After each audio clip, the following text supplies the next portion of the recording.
ओम नमो भगवते वासुदेवाय। आप सभी का दिन शुभ और मंगलमय हो। भगवान श्री हरि की कृपा आप सभी पर सदा सर्वदा बनी रहे। इससे पहले के अध्याय में आपने जाना था कि किस प्रकार मेधावी मुनि की कन्या उनके मरने पर विलाप कर रही थी। अब उसके आगे का अद्भुत वृत्तांत आप सभी ध्यान पूर्वक सुनिए। श्री सूत जी बोले, इसके बाद विस्मय से युक्त देवऋषि नारद मुनि ने मेधावी ऋषि की कन्या का वह अद्भुत वृत्तांत पूछा। नारद जी बोले, हे मुने, उस तपोवन में मेधावी ऋषि की मृत्यु के बाद उनकी कन्या ने क्या किया और आगे चलकर किस पुरुष ने उनके साथ विवाह किया? कृपया यह संपूर्ण कथा विस्तार पूर्वक बताइए। श्री नारायण बोले, अपने पिता को स्मरण करते करते, निरंतर शोक करते करते उस कन्या का बहुत समय अपने घर में ही व्यतीत हो गया। युद्ध से भ्रष्ट हुई हिरण्य की तरह घबराई, शून्य घर में रहने वाली दुख रूप अग्नि से उठी हुई भाप द्वारा बहते हुए अश्रु नेत्र वाली, जलते हुए हृत कमल वाली, दुख से प्रतिक्षण गर्म सांस लेने वाली, अति दीना घिरी हुई सर्पिनी की तरह अपने घर में दुख को सोचती और दुख से मुक्त होने के उपाय को न देखती हुई उस कमजोर होती हुई को उसके शुभ भविष्य की प्रेरणा से संतावना देने के लिए उस वन में अपनी इच्छा से ही परक्रोधी, जिनको देखने से ही इंद्र भयभीत हो जाते हैं, जटाओं से विभूषित स्वयं भगवान शंकर के अंश स्वरूप महान ऋषि दुर्वासा वहां पधारे। हे नारद, भगवान श्री कृष्ण ने राजा युधिष्ठिर से कहा, हे राजन, वही दुर्वासा ऋषि आए जिसको कि आपकी माँ कुंती ने बाल्यकाल में प्रसन्न किया था। तब उन सुपूजित महर्षि ने देवताओं को आकर्षित करने वाली अद्भुत विद्या प्रदान की थी। और हे राजन, जिन्होंने सब देवताओं से नमस्कार किए जाने वाले मुझको भी रुक्मणी जी के साथ रथ में बैलों के स्थान पर जोता।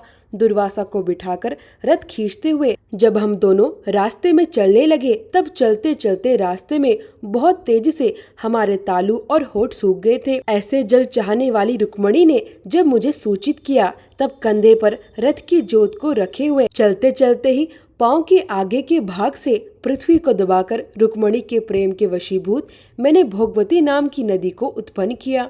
तब वही भोगवती ऊपर से बहने लगी। इसके बाद फिर उसी जल से, हे महाराज, मैंने रुक्मणी जी की प्यास बुझाई। इस प्रकार रुक्मणी की प्यास को बुझना देखकर उसी क्षण अग्नि की तरह दुर्वासा ऋषि अत्यंत क्रोध से जलने लगे और प्रलय काल की अग्नि के समान उठकर दुर्वासा ने श्राप दे डाला। क्रोधित होकर दुर्वासा ऋषि बोले, हे श्री कृष्ण, यह अत्यंत आश्चर्य की बात है। रुक्मणी तुम्हें अत्यंत प्रिय है, इसलिए तुमने प्रेमवश मेरी आज्ञा का उल्लंघन किया और बिना अनुमति उसे जल पिला दिया।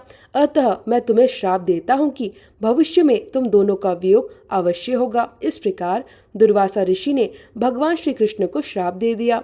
हे युधिष्ठिर, वही यह दुर्वासा मुनि है, साक्षात भगवान रुद्र के अंश से उत्पन्न, दूसरे काल रुद्र की तरह महर्षि अत्रि के उग्र ताप रूप कल्प वृक्ष के दिव्य फल, पतिव्रताओं के सिर के रत्न, अनुसुईया भगवती के गर्भ से उत्पन्न अत्यंत मेधा युक्त दुर्वासा नाम के ऋषि, अनेकों तीर्थों के जल से भीगी हुई जटा से भूषित सर वाले साक्षात तपोमूर्ति दुर्वासा ऋषि को आता देखकर कन्या ने शोक सागर से निकलकर बड़ी धीरज के साथ मुनि के चरणों में प्रार्थना की। प्रार्थना करने के पश्चात जैसे माता जानकी ने वाल्मीकि ऋषि को अपने आश्रम में आदर पूर्वक स्थान दिया था, ठीक उसी प्रकार उस कन्या ने भी दुर्वासा ऋषि को अपने घर में आदर सहित ले जाकर उनका स्वागत किया।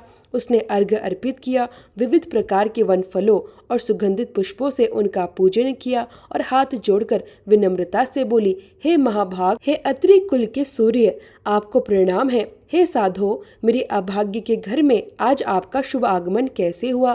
हे मुने, आपके आगमन से तो आज मेरा भाग्य उदय हुआ है, या फिर मेरे पिता के पुण्यों के प्रभाव से प्रेरित होकर आप मुझे संतावना देने के लिए यहाँ पधारे हैं। आप जैसे महान महात्माओं के चरणों की धूल स्वयं तीर्थ स्वरूप होती है।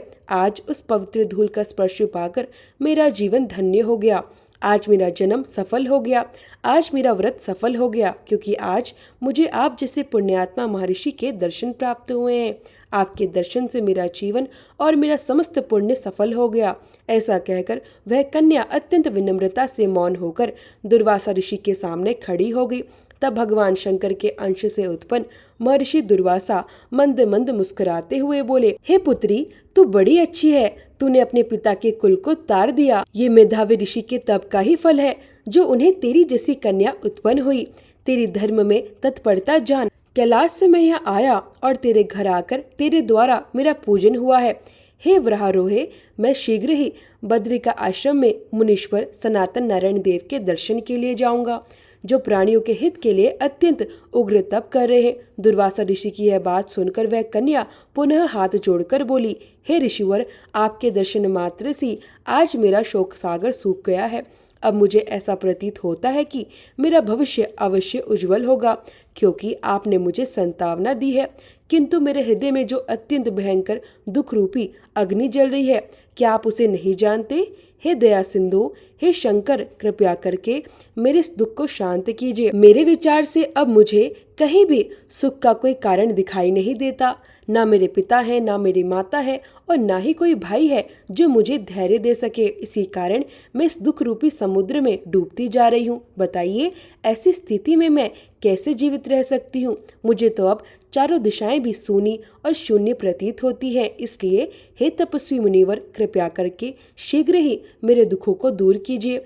मेरे साथ विवाह करने के लिए कोई तैयार नहीं होता। यदि इस समय मेरा विवाह नहीं हुआ तो फिर मैं वृषाली शूद्र हो जाऊंगी। यह मुझे बड़ा भय है। इसी चिंता के कारण ना मुझे नींद आती है और ना ही अब भोजन में मेरा मन लगता है। हे ब्राह्मण श्रेष्ठ, अब तो मैंने शीघ्र ही अपने प्राण त्याग देने का निश्चय कर लिया है। ऐसा कहते कहते वह कन्या अश्रुधारा बहाने लगी और फिर मौन होकर दुर्वासा ऋषि के सामने खड़ी हो गई। तब दुर्वासा ऋषि उसके दुख को दूर करने का उपाय सोचने लगे।